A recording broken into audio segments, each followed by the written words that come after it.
अल्हम्दुलिल्लाहि रब्बिल आलमीन वस्सलातु वस्सलामु अला सय्यिदिल अंबियाइ वल मुरसलीन अम्मा बादु फ़अऊज़ु बिल्लाहि मिनश शैतानिर रजीम बिस्मिल्लाहिर रहमानिर रहीम। मुअज़्ज़ज़ सामिन कराम, रमज़ान और रोज़ों के मसाइल लेकर आपकी खिदमत में एक दफ़ा फिर हाज़िर है। मेरा नाम मुफ्ती आबिद सईद है और हम आपको कैपिटल स्मार्ट सिटी के तहत मुख्तलिफ़ तरह के शरई मसाइल लेकर हाज़िर होते हैं।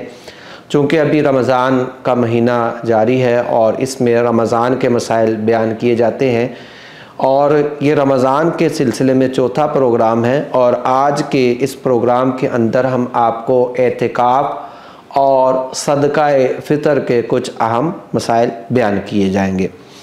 प्यारे आका करीम सल्लल्लाहु अलैहि वसल्लम रमज़ानुल मुबारक के अंदर इबादात का ख़ास तौर पर एहतमाम फरमाया करते और आप जो रमज़ानुल मुबारक के आखिरी अशरे का एतिकाफ़ फरमाते और इसमें आपका मकसद ये होता कि इस रात में लैलतुल क़द्र को तलाश किया जाए।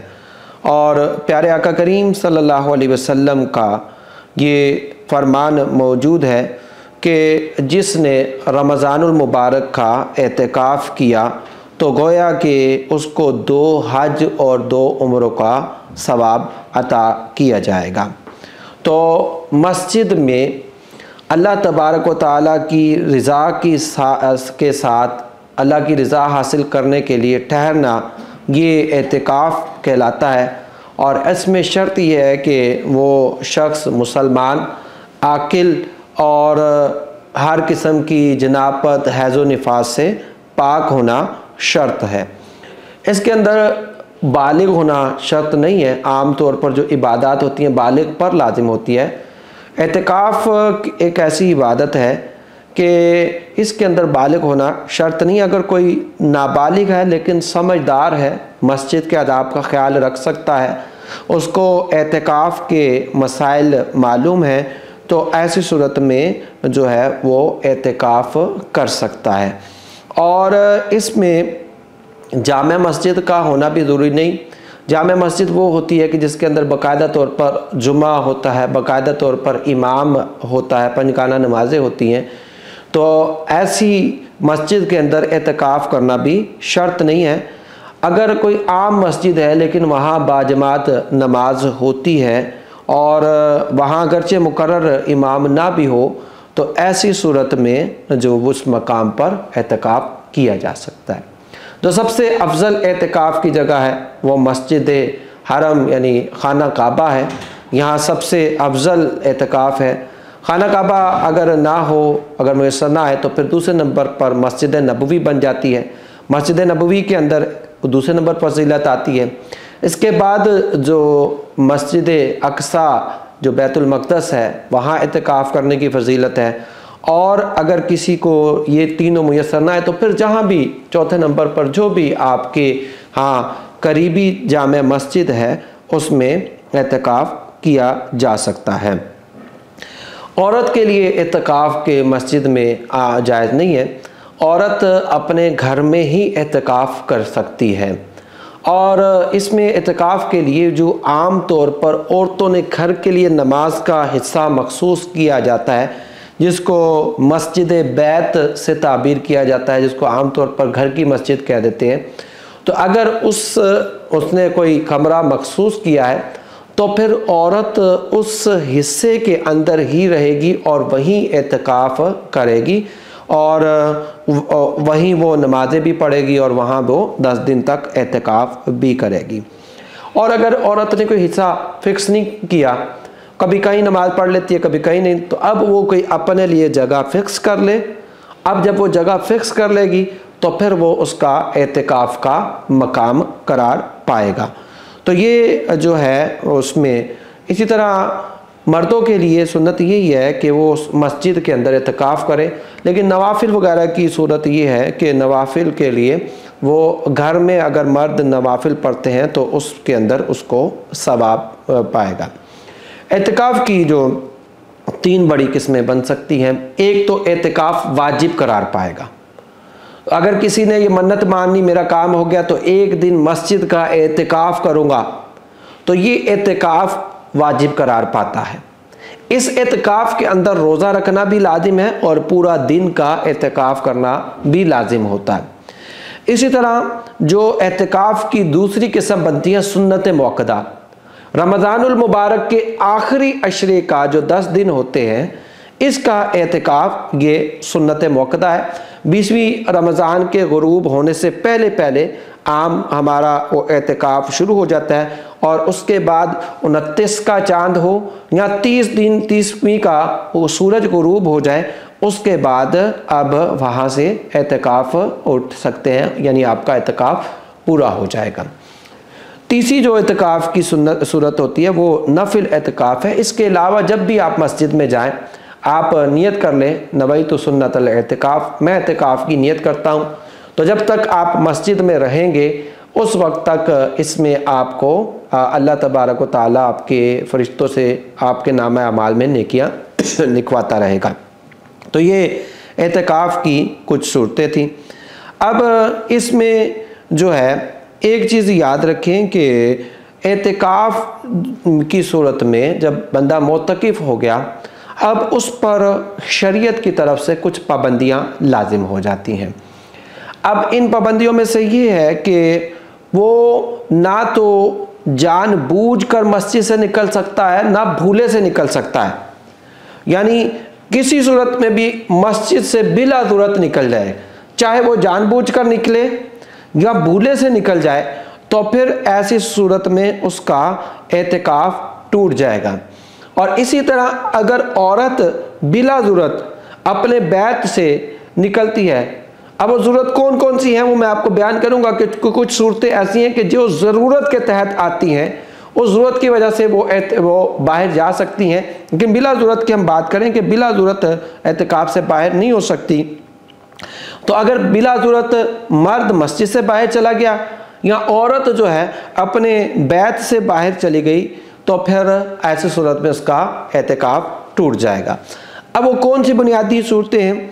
देखिए, दो बुनियादी ऐसे उज़र हैं या ज़रूरतें हैं जिसकी वजह से इंसान अपने जो है एतिकाफ से बाहर निकल सकता है। पहली बात ये कि कोई हाजत तभी पूरी करने के लिए, तो अगर मस्जिद के अंदर उसकी तभी हाजत पूरी ना हो रही हो, मिसाल के तौर पर अब तभी हाजत क्या है, जैसे पेशाब करना है, किसी को पेशाब पखाना करना है या इस्तिंजा वगैरह करना है या गुस्ल के लिए उसको ज़रूरत पड़ गई, तो अब ये इंसान की एक तभी तकाज़े हैं।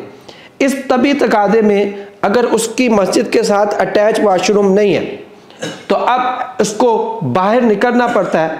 मस्जिद से बाहर बाथरूम है, वाशरूम है, तो अब ऐसी सूरत में चूंकि ये एक तभी ज़रूरत हो गई, इस बुनियादी ज़रूरत के लिए वो निकल सकता है और निकल कर फौरी तौर पर वो मस्जिद के अंदर आ सकता है।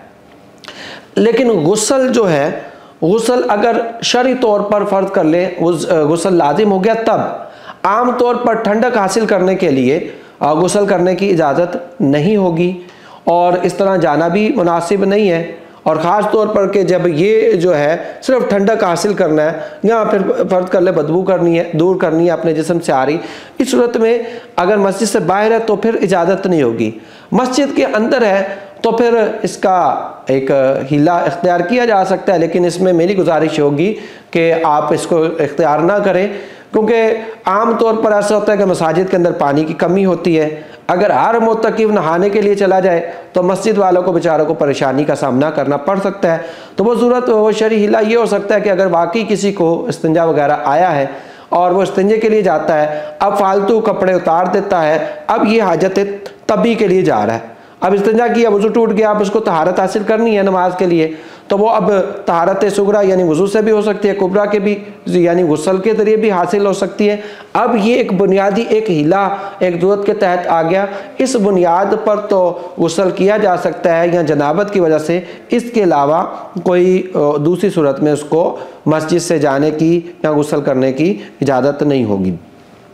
दूसरी जो उसकी ज़रूरत है जिसकी वजह से वो मस्जिद से बाहर हो सकता है, वो उसकी हाजत शरइया है।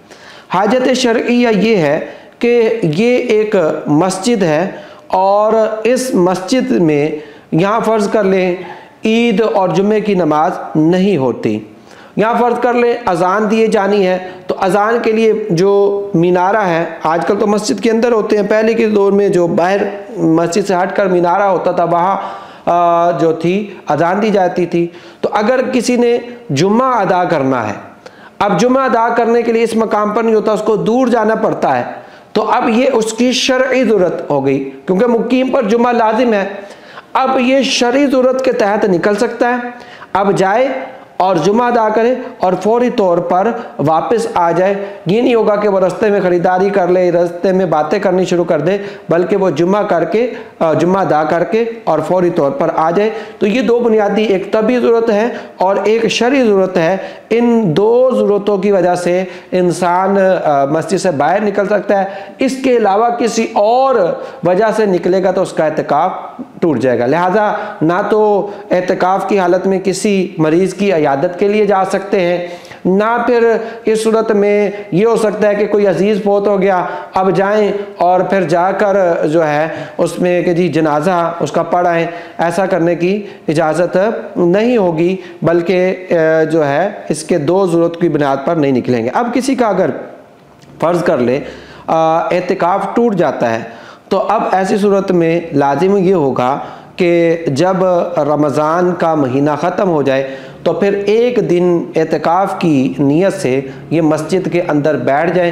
तो अब उसका ये क़ज़ा जो है वो पूरी हो जाएगी। रमज़ान के आखिर में आम तौर पर सदका फ़ितर अदा किया जाता है। हुज़ूर ने इरशाद फरमाया कि बंदे के रोज़े आसमान और ज़मीन के दरमियान मुअल्लक़ रहते हैं जब तक सदका फ़ितर अदा नहीं कर सकता। तो सदका फ़ितर जो है ये रोज़ों के शुक्राने के तौर पर अल्लाह तबारक व तआला ने रखा है।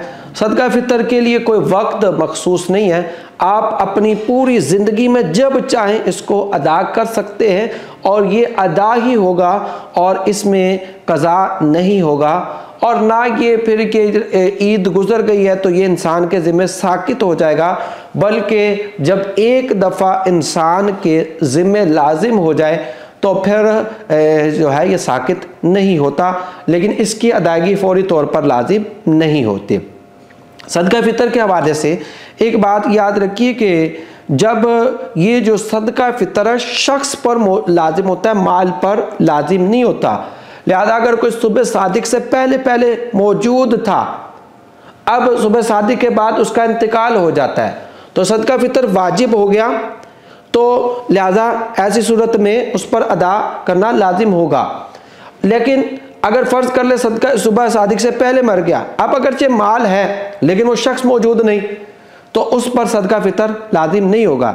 इसी तरह अगर कोई सुबह सादिक होने से पहले गरीब था, अब मालदार हो गया, उस पर सदका फ़ितर लाजिम हो जाएगा, शख्स मौजूद है। इसी तरह फ़र्ज़ कर लें अगर सुबह सादिक से पहले बच्चा पैदा हो गया, अब देखें वो बच्चा मौजूद है, तो अब शख्स मौजूद है, लिहाजा ऐसी सूरत में उस पे वालिदैन पर सदका फ़ितर लाजिम होगा। अब ईद के दिन जैसे ही सुबह तुलू होती है, सुबह सादिक हो जाता है, तो सदका फ़ितर वाजिब होता है। लिहाजा इसमें जो है बेहतर यही है कि इंसान ईद से पहले जो है वो अपना सदका फ़ितर अदा कर दे, और अगर नहीं कर सकता, नहीं किया किसी वजह से, सुबह सादिक हो गई या ईद की नमाज होने से पहले अदा कर दे, और अगर उस वक्त भी नहीं अदा कर सकता तो ईद पढ़ कर अदा करते। अलगर्ज ये कि फिर उसको सदका फ़ितर अदा करना। दूसरी बात ये कि हर मुसलमान आज़ाद और मालिक निसाब जो उस पर लाजिम है, बशर्ते कि वो जो माल है उसकी हाजत असलिया से फ़ारिग हो। तो अगर आकिल बालिग है, उसके पास माल भी मौजूद है निसाब के मुताबिक, तो फिर उस पे सदका फ़ितर लाजिम होगा। इसमें आकिल और बालिग और माल का होना ये शर्त नहीं, नाबालिग है उसका भी लाजिम होगा अगरचे उसके वली पर होगा। नाबालिग है, बाप जो है साहिब निसाब है, तो बाप पर अपने बच्चों का भी लाजिम होगा। अगर बाप नहीं है, दादा मौजूद है, यतीम पोता है, दादा साहिब हैसियत है, तो अब दादा की ये जिम्मेदारी बनती है कि वो फिर अपने पोते या पोतियों का सदका फितर अदा कर ले।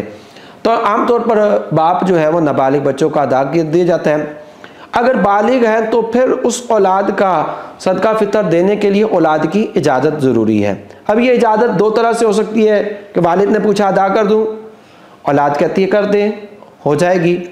दूसरी सूरत इसकी ये बनती है कि आम तौर पर एक रवाज है कि बड़े ही कर देते हैं और पता होता है, तो लिहाजा ये इजाज़त के कायम मकाम होगी। शोहर पर बीवी का लाजिम नहीं है और बीवी पर शोहर का फितराना लाजिम नहीं। हाँ, अगर शोहर अपनी मर्जी से अपनी बीवी का अदा कर ले तो कर सकता है, और बीवी अपनी मर्जी से शोहर का अदा कर दे तो फिर ये भी इसका जो है फितराना अदा हो सकता है। तो बहरहाल ये जो कुछ चीज़ें थी। अब सदका फितर की मिकदार कितनी है? याद रखिए कि सदका फितर की मिकदार अगर आप गंदुम या गंदुम के आटे से देते हैं तो फिर इस सूरत में अरबी के अंदर निस्फ सा का आया है। निस्फ सा का मतलब ये होता है कि 2 किलो 50 ग्राम आटा या उसकी कीमत या वो गंदुम वगैरह इसी तरह दे दे, तो 2 किलो 50 ग्राम आटे के हिसाब से हर एक अपने एतबार से दे सकता है। अगर कहीं 170 चल रही है तो फिर उसी हिसाब से जो है अपनी कीमत अदा कर सकता है। 170 के हिसाब से, कहीं 180 है तो इस हिसाब से कैलकुलेट करके 2 किलो 50 ग्राम आटे की कीमत दे दे तो फिर अदा हो जाएगी। इसके अलावा अगर कोई खजूर से सदका फितर अदा करता है या मुनक्के से अदा करता है या जौ से अदा करता है या सत्तू वगैरह या और इसके अलावा चावल वगैरह से, तो फिर पूरा एक सा देना पड़ेगा, यानी तकरीबन 4.25 किलो के लगभग जो इनका वज़न होगा उसके मुताबिक सदका फितर दे सकता है। इसमें ज़रूरी नहीं कि गंदुम के एतबार से दे, बंदे को अपनी हैसियत से, अगर गरीब है तो फिर गंदुम के एतबार से दे दे। अल्लाह तबारक व तआला ने थोड़ी इस्तिताअत दी है तो जौ के एतबार से, और ज़्यादा इस्तिताअत दी है तो फिर खजूर वगैरह से, मुनक्के वगैरह से, या जिस जो भी कीमती है वो अल्लाह की रज़ा के लिए आप दें तो अल्लाह तबारक व तआला की तरफ से आप अजर के मुस्तहिक करार पाएंगे। तो ये रमज़ान के सिलसिले का आखिरी और चौथा प्रोग्राम था जिसके अंदर आपको एतिकाफ़ और सदका फितर के मसाइल बयान किए। अल्लाह तबारक व तआला से दुआ है कि हमें रमज़ान के मसाइल सीखने और रमज़ान की बरकतों से माला माल फरमाए। आमीन। वमा अलैना इल्लल बलागुल मुबीन।